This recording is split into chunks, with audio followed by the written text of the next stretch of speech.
Welcome to Business Conversations with Piet and Piet 2.0, where the advice is real, but the voices are AI.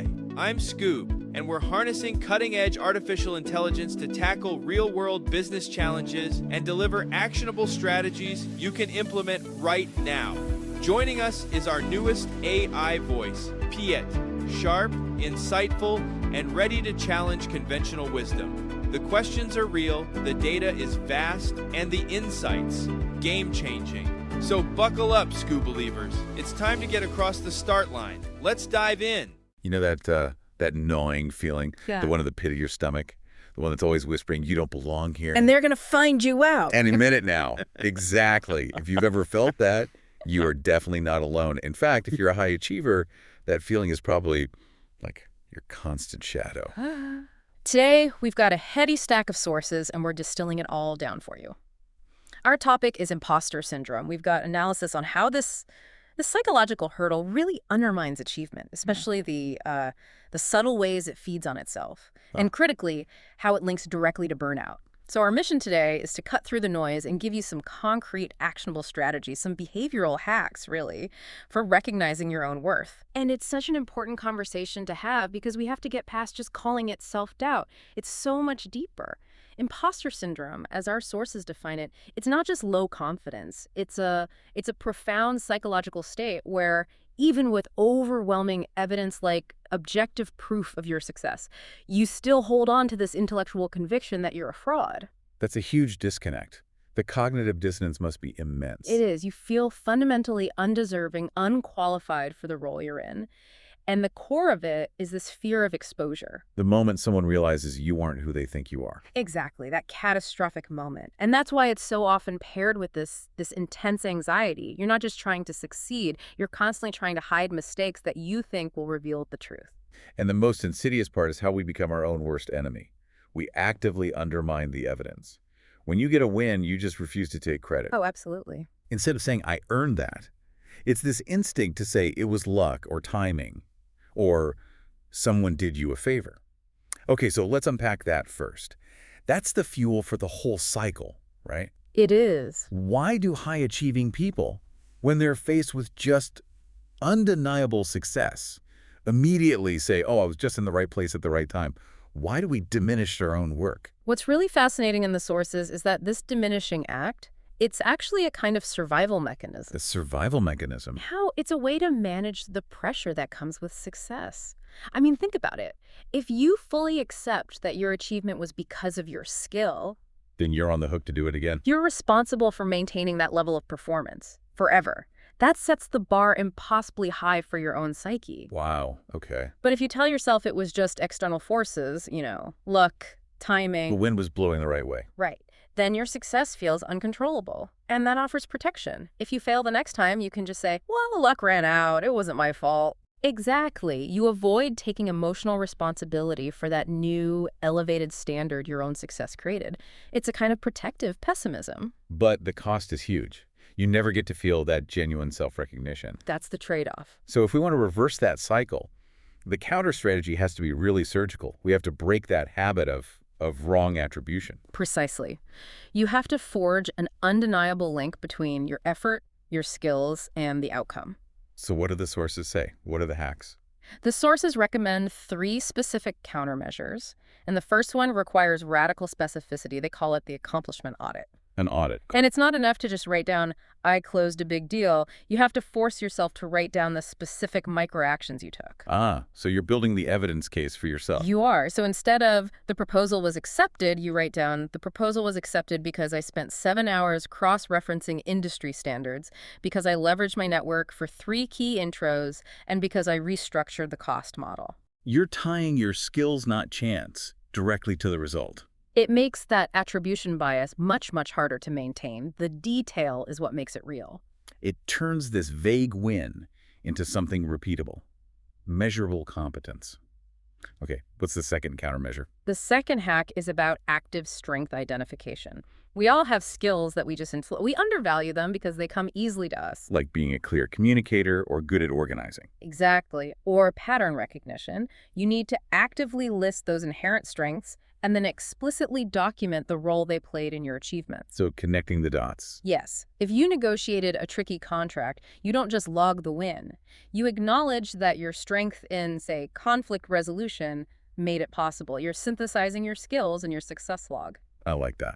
Okay, and finally, what about when that negative voice just inevitably pops up, the "you don't deserve this" thought? How do you stop that spiral? You have to engage in what the sources call evidence-based thought challenging. So you argue with yourself. In a structured way. You don't just dismiss the thought, you demand evidence for it. When the thought, "I am a fraud," comes up, you have to stop and ask, what objective, undeniable evidence supports this? And usually there isn't any. Well, what you realize is the only evidence is just fear, an anecdotal feeling. But the evidence stack of your actual accomplishments is often enormous. It's a crucial step. It transforms that self-doubt into self-inquiry. Okay, let's shift gears a bit. We've talked about the internal conversation, that self-talk. Let's talk about the external behavior. The deflection game. Yes, the deflection game. When we get positive feedback and our reflex is to just push it away, downplay it, minimize it. It's a complete externalization of that inner conflict. And it's profoundly self-sabotaging. How so? Because it stops you from internalizing any positive data. The sources show these classic responses. Someone gives you a compliment and you say, Oh, it was nothing. it was nothing, or anyone could have done it, or my favorite is immediately pivoting to self-criticism. Thanks, but I really should have started on it earlier. Right. You minimize the achievement. You don't celebrate, and you're already worried about the next thing. And the consequence is that by deflecting, you're literally signaling to your own brain that the compliment was wrong. You're reinforcing the feeling of inadequacy. The cycle just keeps running. You reject the proof. You literally reject the objective proof of your value. So we need a hack for that specific moment of interaction. I mean, for high achievers, accepting praise can feel almost arrogant, right? Especially in cultures that value humility. It feels very uncomfortable. So what's the simplest, most immediate behavioral shift you can make? The simplest, most effective hack is just to neutralize the deflection. You practice saying thank you. Then that's it. And then stop. You have to stop. Do not add the but, the only, or the self-deprecating joke. That sounds deceptively simple. I know for me, if someone praises a project I poured weeks into and I just say thank you, I feel, vulnerable, like they're judging me for thinking too highly of myself. That's the psychological friction. That's a thing we have to overcome. Just saying thank you is an act of neurological acceptance. It forces a pause. It lets that positive data point actually enter your system without being rejected by your fraud filter. But what if that social pressure is just too intense? If you absolutely have to add something, you can add a short neutral statement that attributes the win to the team or the process. But not to luck. Never to luck and never self-deprecate. So for example, thank you.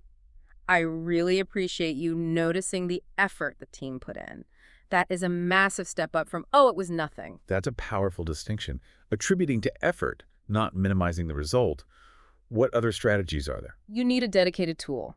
We're back to data collection, the success log. Okay. And this is different from a regular journal. This is a repository of achievement evidence, screenshots of positive emails, notes about compliments, specific numbers and results from your work. You're building your case file. You are.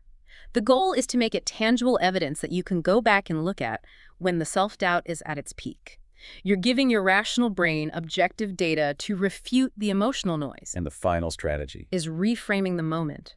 When you get praise, you have to consciously shift your internal monologue away from, oh, that was easy, and towards, I applied my best critical thinking skills to that problem and the result shows it. You have to become your own defense attorney. Arguing your case for competence based on the facts in the success log. That is it, exactly. This all leads us directly into the danger zone. We've talked about the internal belief, the external rejection of praise. Now let's look at the ultimate manifestation of all this pressure, the burnout. The burnout, yes. Can working yourself to the point of exhaustion actually be a primary symptom of imposter syndrome? Is this endless need to overwork just trying to outrun that feeling of being a fraud? Absolutely, 100%. This is where the real damage happens. The sources are very clear on this. The constant grinding need to prove yourself, to validate your position by working harder, longer, better than everyone else. That is a direct path to chronic overwork and burnout.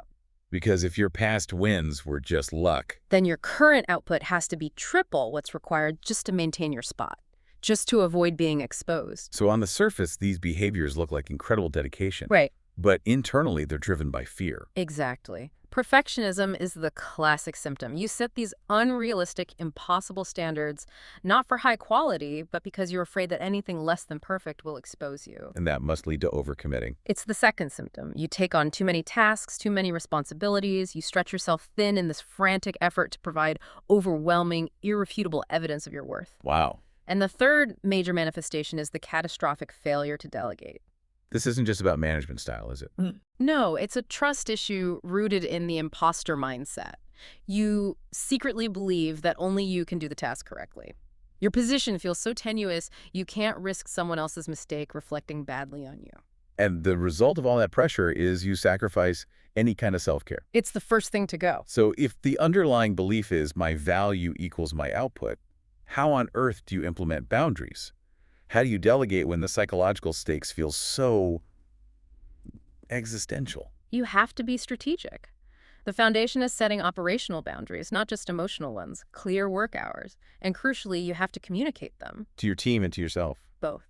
And if you have to send an email after hours, use the schedule send function. Don't create an expectation of constant availability for yourself or for others. And what about delegation? How do you reframe that? Instead of seeing it as handing off risk, you have to view it as an investment in focusing your own unique, high-value skills where they matter most. Practice the 80-20 rule. Delegate the 80% of tasks that just require standard competence. And you focus your energy only on the 20% that require your specific, hard-won expertise. This directly fights that only I can do it right mindset by forcing you to trust others and focus your own competence. And since this is all fueled by anxiety, internal regulation must be key. It is. You have to incorporate mindfulness. Just focused breathing, a brief meditation, something to intentionally pull yourself out of that anxiety-driven loop. When you feel that urge to check your email at 10 p.m., practice mindfulness to recognize that urge as fear, not as a necessity. And finally, seek support. This thing thrives in isolation. Talk to friends, family, a therapist. Recognizing that other successful, competent people feel this way is one of the most powerful cures. It reminds you that asking for help is a sign of self-awareness and strength. not inadequacy. Not inadequacy. This has been a really, really necessary deep dive. We went from recognizing those core feelings of fraudulence all the way to implementing strategies like the accomplishment log and then practical boundary setting to prevent that slide into burnout. And for anyone who is ready to really institutionalize these changes, we highly recommend continuing the journey. There are some excellent practical reads out there. Okay, what do you have for us? For women navigating these pressures in competitive fields, The Secret Thoughts of Successful Women by Valerie Young is just full of tactical guidance. If you're looking to change how you physically embody confidence, Presence by Amy Cuddy is fantastic. It explores that link between body language and actual feelings of success. Right, the power poses. The power poses. And for a broader research-backed look at the science of it all, The Confidence Code by Katty Kay and Claire Shipman is essential. And if you want a workbook, exercises, something really hands-on, check out The Imposter Cure by Jessamy Hibbard. That's a fantastic roadmap for anyone looking to go deeper. Yeah. But I think the core truth to remember here is that the feeling of being a fraud it's a psychological trick. It is. You aren't alone in this. And the key is recognition, consciously rejecting that narrative of luck and actively celebrating your own success. So we'll leave you with a final provocative thought for your week. Think about the next piece of positive feedback you get. A compliment, a successful milestone, just a small win. What's the one small win that you will actively celebrate this week? By just saying thank you, or by writing it down in your success log instead of automatically diminishing it. Force yourself to take the credit you've already earned. You absolutely deserve it. And that's a wrap, Scoobelievers. You just experienced the power of AI-driven business insights with Pi and Piet 2.0. Real advice, artificial voices, unlimited potential. If today's episode sparked an idea, challenged your thinking, or gave you that breakthrough moment, don't keep it to yourself. Share it with a fellow entrepreneur who needs to hear this. Got a burning business question? Want Pi and Piet to tackle your specific challenge? Head over to tuepodcast.net/askpi and submit your question right now. We'll dive deep into your issue and deliver the actionable strategies you need to get across the start line.